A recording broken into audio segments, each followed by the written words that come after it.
Alam mo kung bakit ganyan ang buhay mo? Kasi miserable ka. Bakit ka miserable?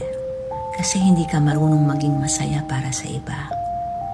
Kapag hindi ka marunong maging masaya para sa iba, hindi ka rin marunong maging masaya sa mga bagay na meron ka. Maliliit man o malalaki. Wala kang nakikitang masaya at maganda sa buhay mo. Kaya ipinapasa mo sa iba. Pinapasa mo lahat ng frustration mo. Pinapasa mo lahat ng pangit na meron ka sa buhay mo. Pero pag naging masaya ka sa maliliit at malalaking mga bagay, matututunan mong maging masaya para sa iba at makita ang maganda sa iba. Subukan mo, madali lang. Subukan mo.